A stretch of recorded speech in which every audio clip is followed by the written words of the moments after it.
Hey, what's going on YouTube? Alabama Reloader here. So we are going to wrap up the load development for this guy. This is my buddy Brett. This is his rifle. This is the Ruger M77 Hawkeye long range hunter. Really slick setup. This is the 6.5 PRC project that I've been working on for what seems like forever. But we nailed down a good load. I'm gonna go over some of the velocity data from the load that we tested. I went and shot 3 different group sizes. Before we dig into any of that information though, this is the first video where I've attempted to, I got a lot that I gotta swap out. Look at it up there. Yeah, it's getting ready to go. This is the first video that I've attempted to sort of edit things together. And so it's going to be a little bit backwards. I want to go ahead and do the results and stuff up front. And then you guys will see, if you continue to watch the rest of the video, you'll see kind of some brass prep steps that take place and that type of stuff, some loading that takes place. And I talk through those various steps in the process. So this is just going to be the results right up front. So we get that out of the way. And then you can just kind of follow along with the rest of the video if you want to. We have the Wild Beast Feast coming up at the church that I attend. It's at Sheepgate Christian Fellowship. It's coming up. I believe I posted the flyer in the community tab of my channel. It's coming up Saturday, March 12th. So coming up this Saturday. The turkey shoot that we're going to do, it starts at 9 a.m. Turkey shoot is it's $5 a shot, and you know, we'll go until we run out of. We're doing gift cards this year. We're not actually doing physical hams and turkeys this year. We're just going to do gift cards. So if you win, you know, that round, you get a gift card, right? So $5 a shot. You win the round, you get the gift card, and then we're just going to keep going until we run out of gift cards. So as long as we have people that are wanting to shoot, that are paying, then we'll continue that process. That's a lot of fun. It was a lot of fun last year. I helped out with that.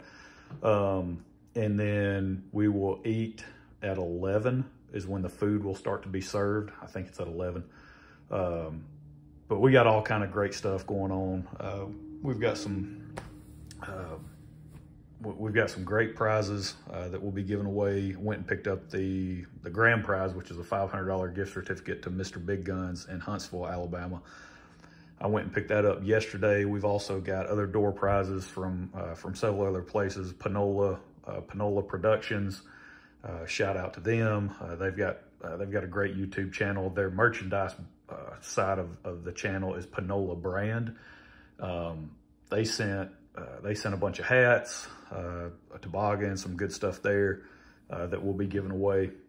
And then also Hobbs Island Shooting Range. They kicked in some hats and a couple of holsters as well.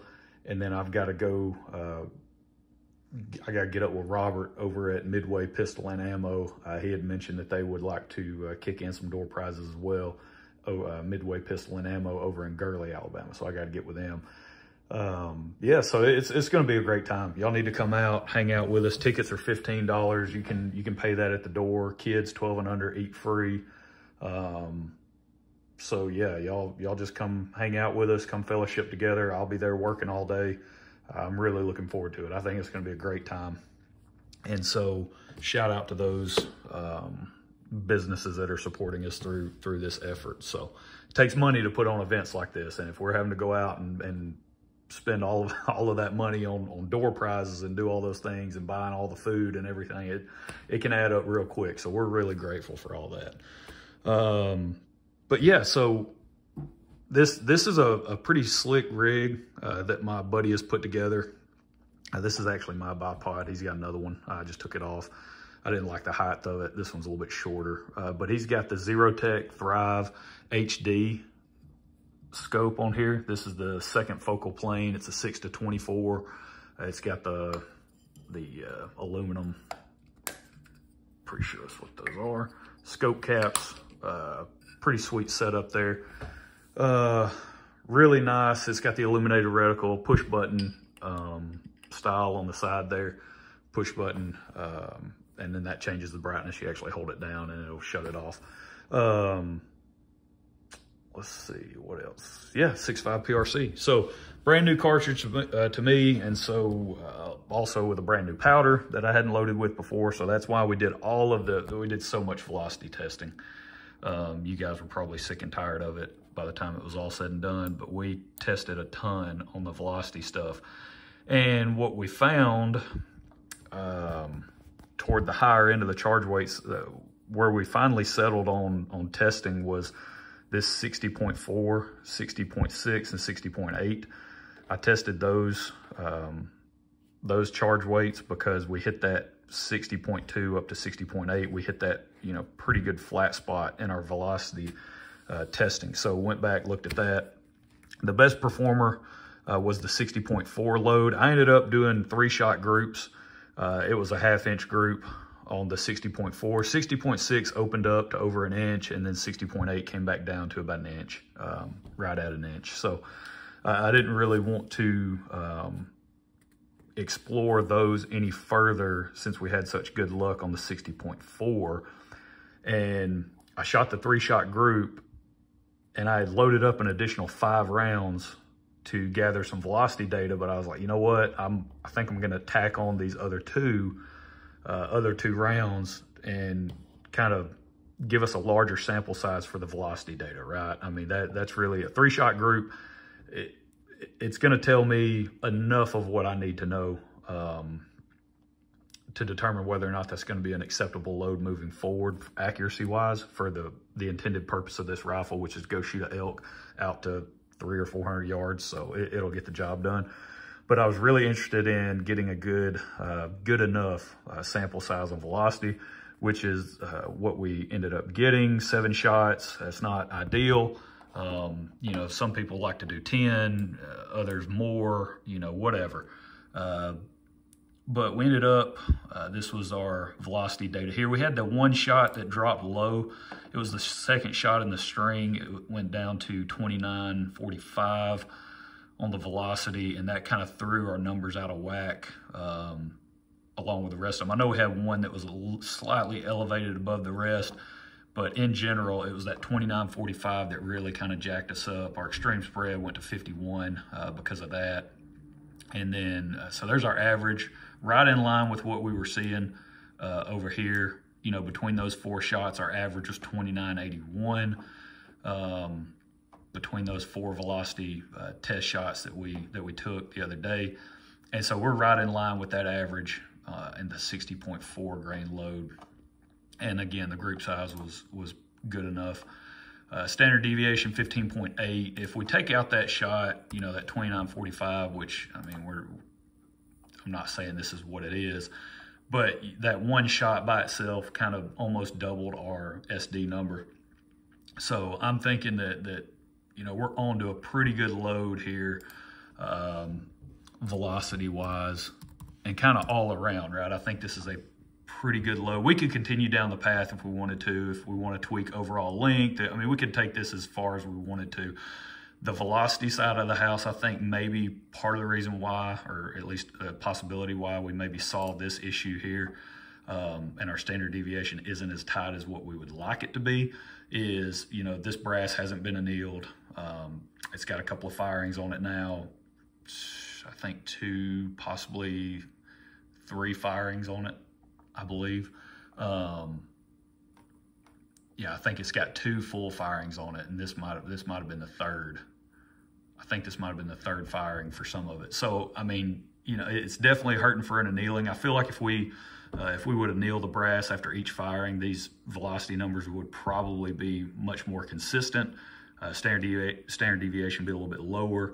But again, this is extreme. This is exactly what I was hoping to achieve in terms of a good hunting load that's going to deliver the performance that we're looking for, that's going to be able to take an elk, right? This is plugging in all of the numbers and the data and stuff. I mean, this carries over 1,500 foot-pounds of energy out to, I think, 400 yards, I believe.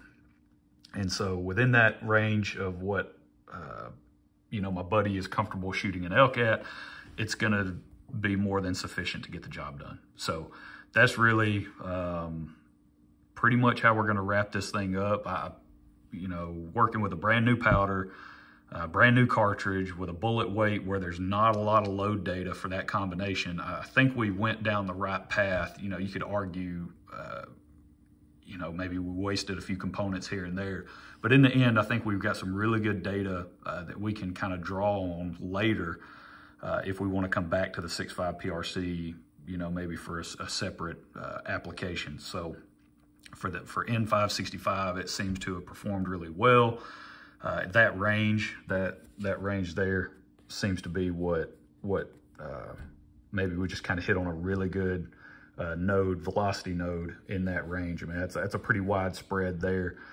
To kind of tighten up the groups, if I did want to pursue this anymore, you know, if I did want to go with a higher charge weight, it would just be simply adjusting the overall length.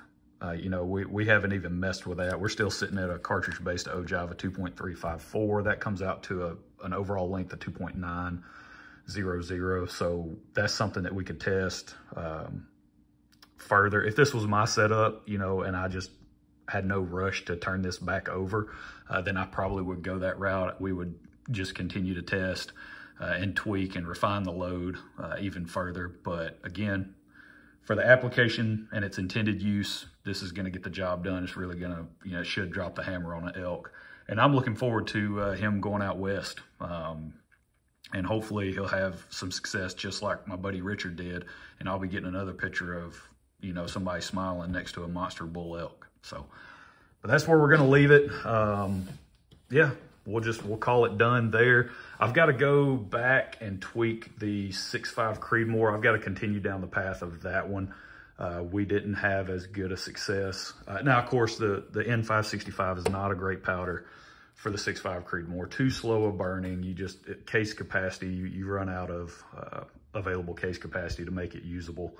So we're going to switch to H4350. You know, I've got plenty of that on hand, so that'll be what we switch to next. Yeah, other than that, I think that's it. And again, if you guys want to continue to watch the remainder of the video, I just go over kind of some of the other processes and then thoughts behind what I do and how I do certain things and all that. So that's it. Don't forget, everybody, come hang out with us this coming Saturday, Sheepgate Christian Fellowship. That's in Paint Rock, Alabama. If you're anywhere nearby, come hang out. I'd love to meet you. I'd love for you to just come fellowship. Hear the guest speakers that we have coming. It's just going to be a very powerful day. Just praying and believing, you know, God to move mightily, you know, on the group that assembles there Saturday. We're really looking forward to it. And it's going to be a lot of fun. I mean, last year was a blast. I'm looking forward to this year again. I think we're going to have a ton of fun. It's always good getting to meet people that are like-minded, that really care and are passionate about the outdoors. Come together, eat some really good food and fellowship. So, all right, we will catch y'all next time. Y'all have a good one. Hey, what's going on YouTube? Alabama Reloader here. So today we're getting back to the reloading bench. Finally, after all the craziness of traveling for work for basically the whole month of February, gonna be back, getting some reloading done, hopefully get out to the range. We're supposed to have great weather this week. It rained pretty much all last week over here at the house. So Hobbs Island shooting range is probably an absolute mess right now. But hopefully it'll dry out a little bit. Maybe I can get over there this weekend, get some shooting done. But today, working on this 6.5 PRC stuff, trying to get these loads. Basically, we have our velocity data. We've already looked at that. That was the previous video that was posted. So now we're going to walk through the process of what this actually looks like from a reloading standpoint. And so here is the once fired stuff. This is the once fired. It's twice fired now. Hornady 6.5 PRC. And my process, I've gone over this multiple times in the past. Oh, check out how, yeah, there we go. Let's get a few comments below about how I should clean off the reloading bench. It's probably driving some of y'all crazy right now. That's gonna be for another project, a bunch of 30-06 Starline stuff. So pretty much the process I follow with once fired stuff is deprime on a Lee universal decapping die. And then from there, I will do a full length resize, which in this case, we're going to be using a Redding full length sizing die for 6.5 PRC. I have already set this die up in the past, so my setting is still where it needs to be.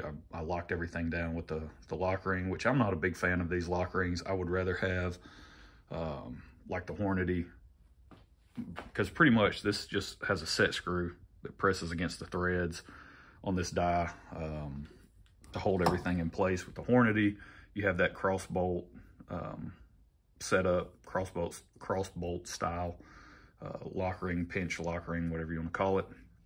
And I like that much better, but this will get the job done. So pretty much all you're doing, I've already actually deprimed this one. Set this in for the 6.5 PRC. I'm using a Lee shell holder. It's a number 5. And I've already lubed these cases as well. I'm using Redding Imperial sizing die wax. So cases are already lubed. I went ahead and did that ahead of time because trying to hold a phone and do all this stuff, it gets very difficult. So went ahead, threw some lube on these guys, some sizing die wax, and then I'm gonna just run them through the decapper and then switch over and full length resize them. So that's kind of the process that I follow. And this, I have it set up to where I'm pushing that shoulder back approximately 2 thousandths. And that's what's worked. Just kind of in general, a general rule of thumb, you'll see that across pretty much the vast majority of reloading channels that are out there. You'll see, you know, 1 to 2 thousandths as a recommendation of pushing this shoulder back.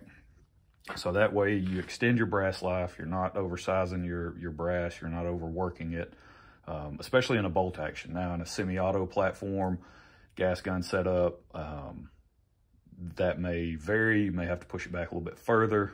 But for all of the bolt actions I've reloaded for, 1.5 to 2 thousandths has worked fine. No issues, right? So there you go. That's what she looks like.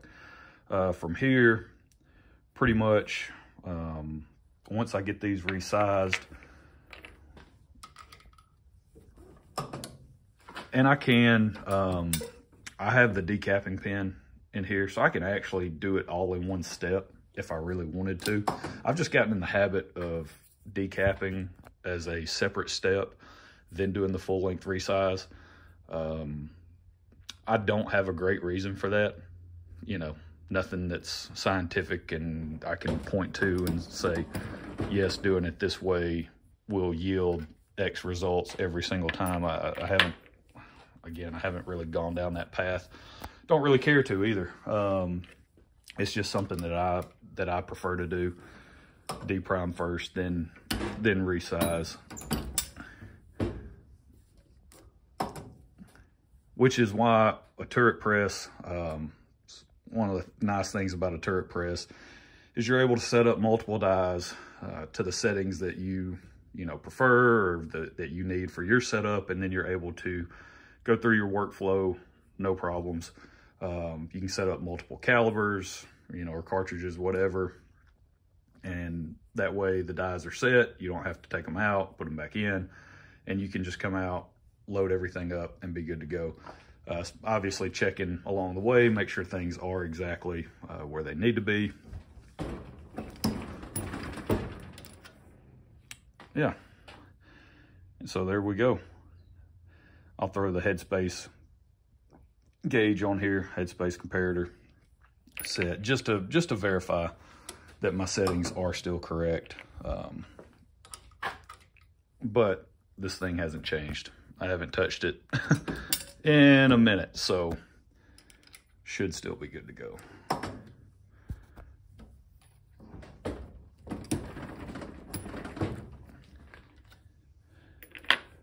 And that's really, that is the resizing process. I mean, you have to just follow. This Redding die did not come with instructions. And so pretty much, I mean, a lot of your dies do, like your Hornady stuff. They'll have you know, an instruction booklet on how to adjust the resizing die, and you just follow that for whatever specific die that you're using. Just follow the directions. But generally, and you'll see this too, I know I do this when I set up my sizing die. Pretty much they give you some general guidelines. Screw it down till, or basically raise the ram of your press with the shell holder in place. Screw the die down till it touches, and then lower the ram and maybe go like another quarter turn, something like that. Take the slop out of the press. It'll call it, you know, a cam over for the press. That just ensures that you resize the die to what the manufacturer recommends, right? That's their recommended setting for the brass that you're sizing. And in that case, sometimes you may oversize your brass doing it that way. It just depends on how your die is cut. I've seen it for like a Lee die where you follow those instructions, whatever the Lee instructions are, and you're only pushing it back, you know, a couple of thousandths, right? So I've seen them set up to where that's the case, where you follow the instructions and you get exactly the size that you want on your brass. And then of course, in other instances where you follow the instructions and you're pushing it back like 10 thousandths, you know, 7 to 10 thousandths. So you definitely have to play around with that. And that's why what I like to do is just screw the die down till it touches. And then maybe just where it lightly touches the shell holder, and then start from there and go through the sizing process on multiple pieces of brass, checking with the headspace comparator to see, okay, where, you know, I zero it out on the brass, and then you ideally want to get a negative, you know, 1.5, 2 thousandths. And so I go until I hit that number, and then that's my sizing die setting, and then I lock it down and I'm done, right? That's the easiest way that I've come up with, repeatable, that just works for me. You know, I'm sure there are other methods and ways to get to the same end result. So just choose the one that works best for you. But that's really our sizing operation. It's no more difficult than that. You take your once fired, you can resize and deprime all in one step if you would prefer, or you can do it like I do it, and you can decap, then resize. That's the great thing about this, is figure out the process that works best for you. From here, pretty much, get some power going on my bench here. From here, I already know these are not going to be too long. I measured these last time, where our brass is stretching very little, so we're still within specifications, no issues here throughout this process. So we're good to go as far as that's concerned. Typically what I'll do, I'll want to clean these up since they have the retting sizing die wax on them. I would clean these up, and then from there it's just a primer pocket cleaning. Clean enough. A light chamfer and deburr, because these have already been chamfered and deburred previously, so you don't have to go crazy with that process. Just a quick chamfer deburr on it just to clean it up, and then from there the next step would be to prime these guys up, dump some powder, and then seat some bullets. So y'all hang around for that next step. All right, so we're back. We're in the house now. This is where I do all of my powder dispensing, and you know, charge weighing and all that takes place here in the house. It's just a better environment overall, better climate controlled environment to do all this stuff in. But after, so if you, the first section of the video, you know, we were out at the reloading bench, went through and did a full length resize on these guys. And just like I was saying in the previous segment, that all of these, we haven't even reached the length in which we need to start trimming the brass. We're still about anywhere from 6 to 7 thousandths short of our max length, which is 2.030. You trim it back to 2.015. That's according to Sierra, the specs that they have. So we're still, you know, don't have to trim any of the brass. But my plan is, I think in my velocity video, the comparison that I made between the Creedmoor and the PRC, it's not really an apples to apples comparison. It was the last video that I posted, but it was really just to kind of show with N565, which is not an ideal powder for the Creedmoor, you run out of case capacity, just kind of the velocity differences that we saw. But we did end up sort of on the higher end of the charge weights that I settled on.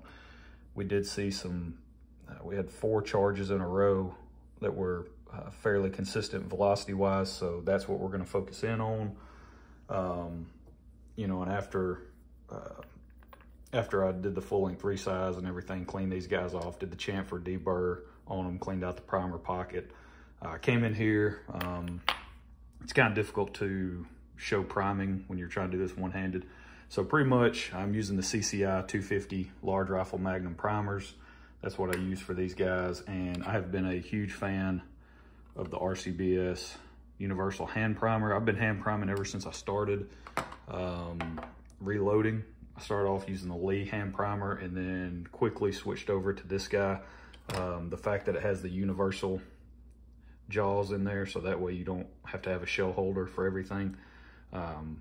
That's huge. And yeah, and you're able to switch from small to large rifle, or small primer, large primer, fairly quickly. Super easy to make that switch. So that is my primary method of priming. I have primed on the press before, but it was for a very brief period of time because I could never get into that in my workflow and the way I like to do things. It just never really worked for me in my process. So I'm a huge fan of hand priming. On these primers, whenever you do the hand priming, yeah, it's more of a feel thing, but I seat mine to where they're just below flush. Never had an issue, what I would call an issue with the priming setup. So yeah, so there you go. We've got 15 of these guys primed, ready to go. Pretty much I will be loading 3 5-shot groups, 60.4, 60.6, and 60.8 grains. And I mentioned in that previous video that I thought I was going to do 3-shot groups. You can get some, in my opinion, you can get some good feedback from 3-shot groups.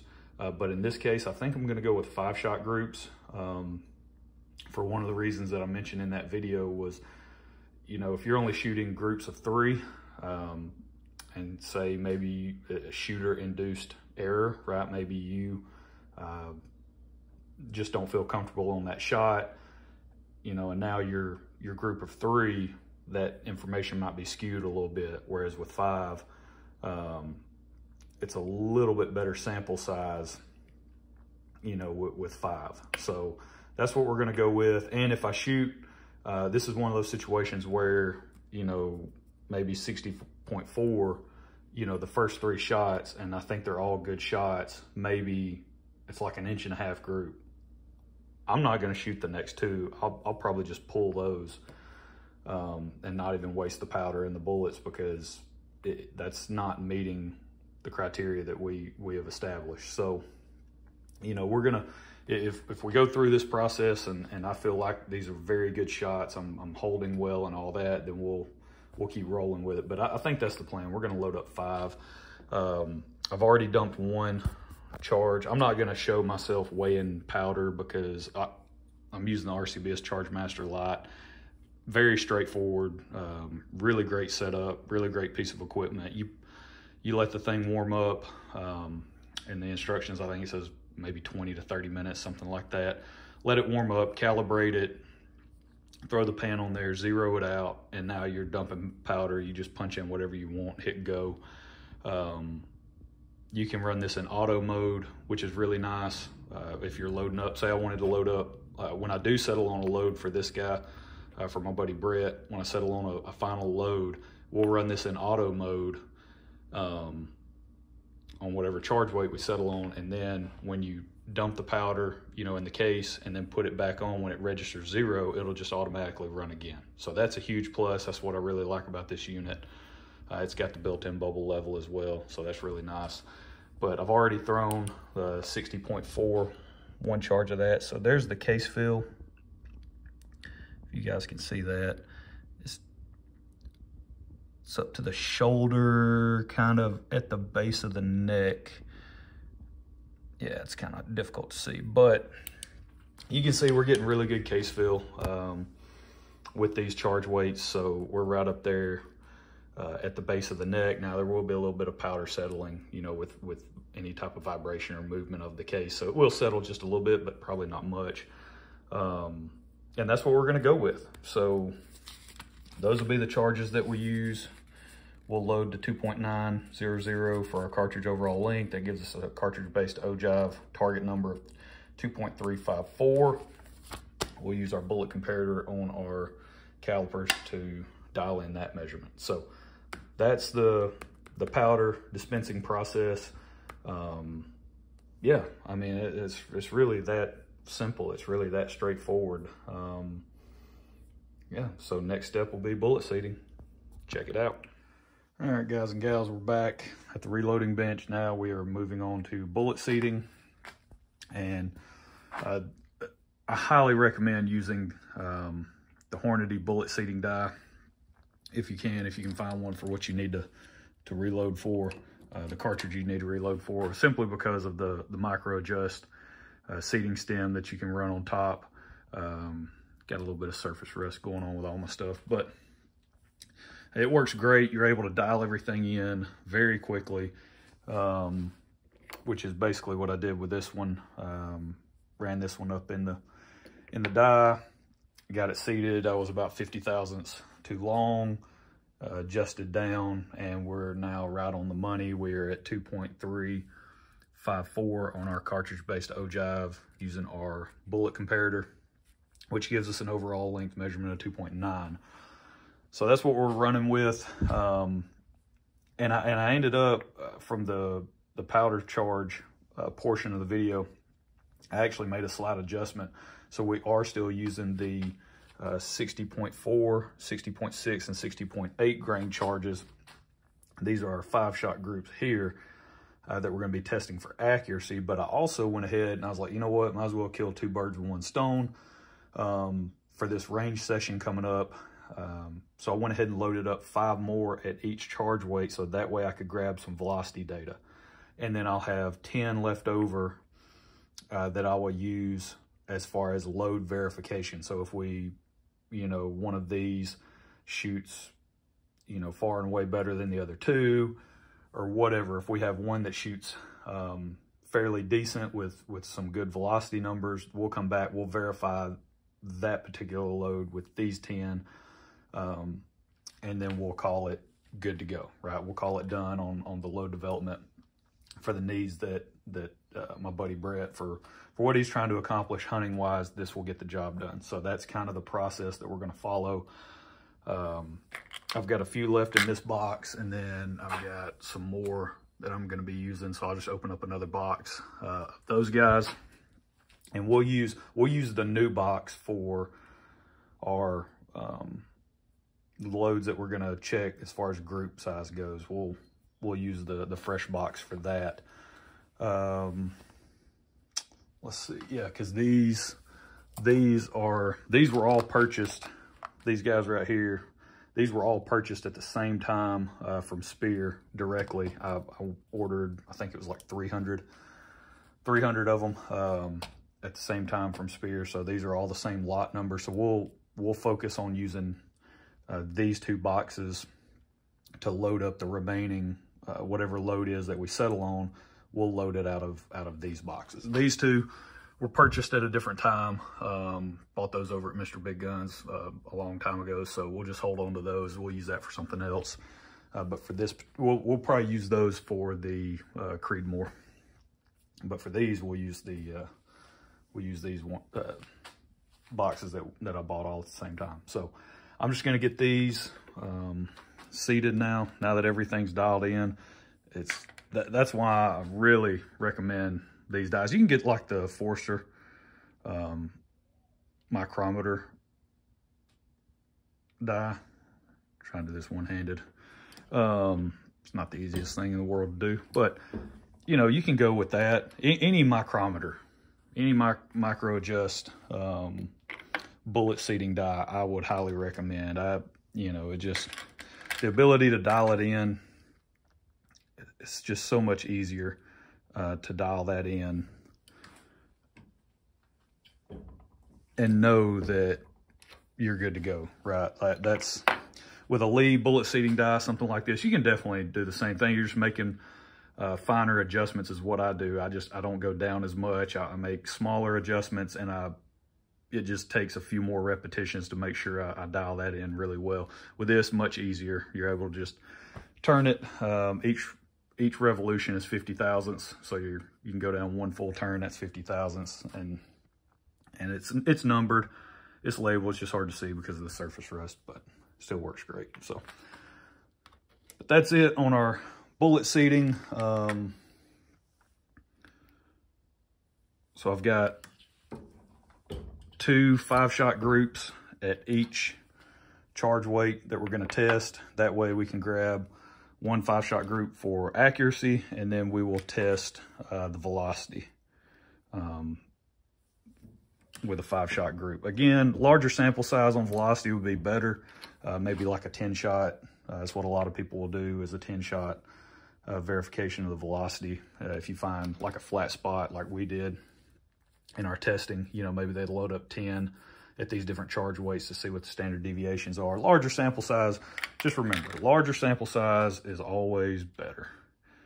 More data is never a bad thing. So that's it. Really nothing special here. We're just seating these bullets and then we'll hit the range. Y'all stay tuned.